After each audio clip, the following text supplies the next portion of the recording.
Impregnated my sister, became wife, now living happily.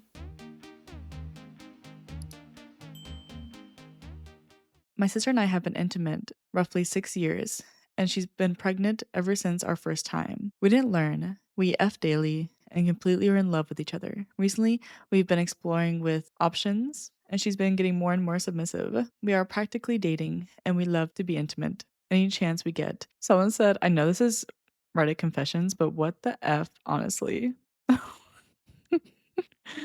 Someone said, guys, maybe he means stepsister. Someone said, yeah. My girlfriend slapped my mom. Last week, my girlfriend and my mom got into an argument. It started over something stupid. My mom made a comment about how girls these days don't know how to run a home, and my girlfriend took it personally. Words were exchanged, voices got louder, and I tried to calm things down, but I froze. Then suddenly, my girlfriend slapped my mom. Everyone went silent. My mom didn't yell, she just looked shocked and walked into her room, and I stood there, doing nothing. Afterwards, my girlfriend cried and said she lost control. She said my mom had always been passive aggressive and that this was years of frustration coming out. She begged me not to leave her. My mom hasn't talked to me properly since. She says she's fine, but I know she's hurt. Not just by the slap, but by the fact that I didn't defend her. Someone said, this situation is difficult. Hindsight, this should have never been escalated to the physical violence.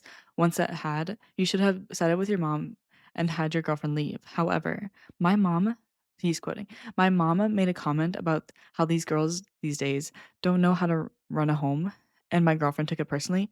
This was your moment to speak up against what your mom was saying and stand up for your girlfriend, unless you believe what your mom was saying is true. But that's another issue. There could have been a number of ways to de escalate this. Ask your mom to stop, change the subject, have you and your girlfriend leave, etc. Another quote. She said, my mom has been passive aggressive, and this was years of frustration coming out. If what your girlfriend is saying is true, then you spent years with her not standing up for her against your mom's comments. Either you've been blissfully ignorant of it or have been aware but chose not to engage. If the latter is accurate, then you did your girlfriend a disservice. Had your girlfriend ever made you aware of this prior? Someone said, dang, bro, I would not have let it get to this point. Whoever was in the wrong, you should have spoken up earlier. If your mom was making passive aggressive comments, I'd have instantly told her to knock it off. How could you just watch this all unravel right in front of your eyes and not say anything? If you care for both of them, let alone either of them, you should have said something to stop the escalation and not just watch like some soap opera unfolding before your eyes. I really don't want to imagine the situation. You and your girlfriend are traveling in another country and an attacker comes to rob you with a knife. She'll be the one fighting the robber off. What will you do? Come on, don't freeze. And then someone said she should not have gone physical. But why would you not defend your girlfriend initially? You just stood there and let your mom speak to her like that. Like I said, your girlfriend crossed the line, but you should have defended her a long time before this. Am I the jerk for calling my friend's emergency contact when she left her kid with me for 20 minutes and vanished? My friend Kayla, 29-year-old female, asked if I could watch her son, 6-year-old, for like 20 minutes while she ran into the store near my place. I said yes because I've known her for years and I've watched him before. He's a good kid. She showed up, dropped him off with his tablet and a snack, and said she'd be right back. About 40 minutes later, I texted her a simple, hey, everything okay? No reply. An hour passes. I call, straight to voicemail. I start getting that hot panic feeling because I'm not his parent and I don't know what's going on.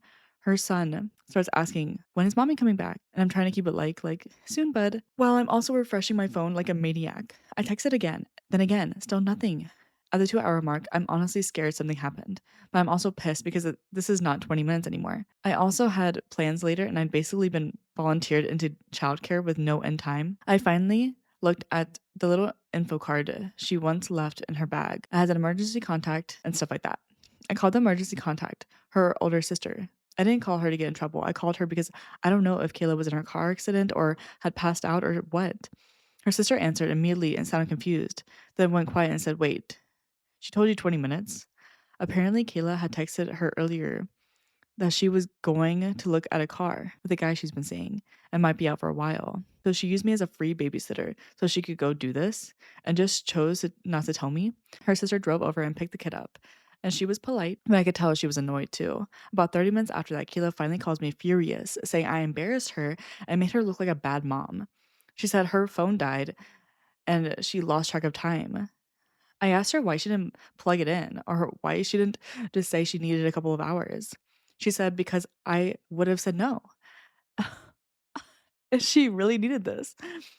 She also said I had no right to involve her family, and now her sister is judging her.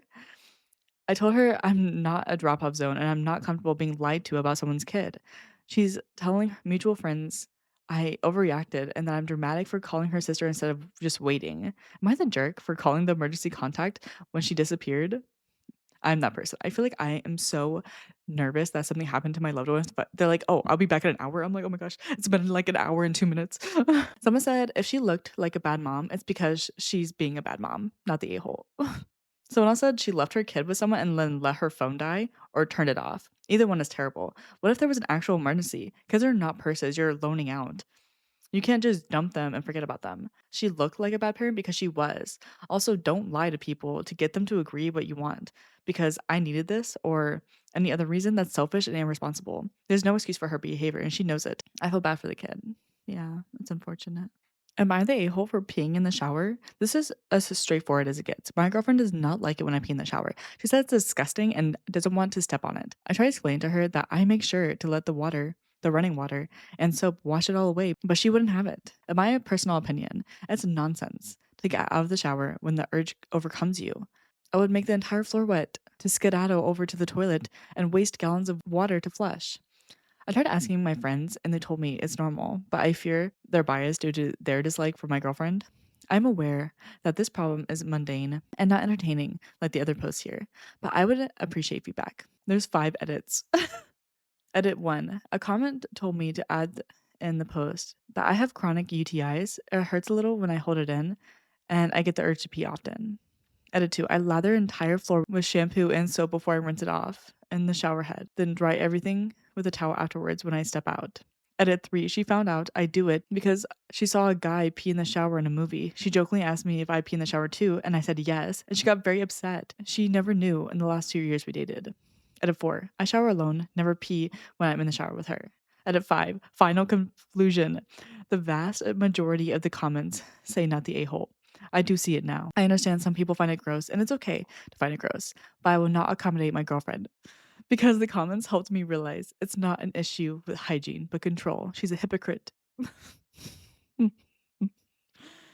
All right. Well, that was interesting. Am I overreacting? My husband's female boss asking him for hugs?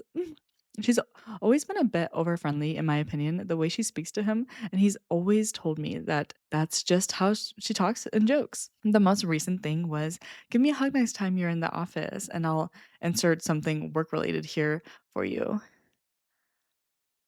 It rubs me so wrong. But he said it's normal and that everyone there is tight and hug it out over various things semi often. What? Someone said, "What a weird AF workplace. Does any actual work get done, or are you just hugging each other all day?" Not enough reaction. In most workplaces, this could constitute as harassment, especially in the context of work favors and exchange. I don't think there is inherently anything wrong with hugging by itself, though I would not want that in the workplace. And the wording on that request is wild, though. Someone said, "What a weird A workplace." Someone said, "Not no reaction." Whoa, that is not okay. I don't care what the circumstances are. Yikes. Sounds like an HR nightmare. Not a reaction. Very inappropriate, unprofessional, not okay, and not normal. Am I overreacting for no longer going to my favorite boba shop over a name? I am black and live in a pretty rural area with next to no black people. Earlier this year, I discovered a boba store in my town and I became a regular customer. I was in there particularly every day and always tipped well, even though I didn't have to. The drinks were already very overpriced. Going there so often for about 6 months, I had gotten to a point I developed a positive relationship with the owners and we would engage in conversations. A month ago, I went to get my drink, looked at the menu, and placed my order, in which when the owner said, Jaquan wants a drink name. I was taken back, nervously laughed, trying to push it off. She doubled down and called me Jaquan multiple more times, even when the other owner said, "Why are you calling her that?" To which she replied, "Because I like it." I was pretty hurt because I gave them so much business and I can't help but feel like it was racially motivated. I haven't gone back ever since. Am I overreacting? They reached out to me via message to promote new items, and I replied explaining that What they did was wildly inappropriate and hurtful, which is why I haven't gone back. Someone said, I wonder what made them decide to switch up on you like that. And if it was supposed to be a joke, what exactly was the joke supposed to be? Because I didn't see anything remotely funny about what they did. I'm so sorry this happened to you. I don't know where you're located, what state, but I'm sure there are plenty of other boba shops that would love your business and treat you with respect, girl. Not enough reaction, the heck? That's a man's name on top of the racist implication, isn't it? This is a microaggression, hardly micro, and it's not okay. Oh my gosh, I hope she's okay.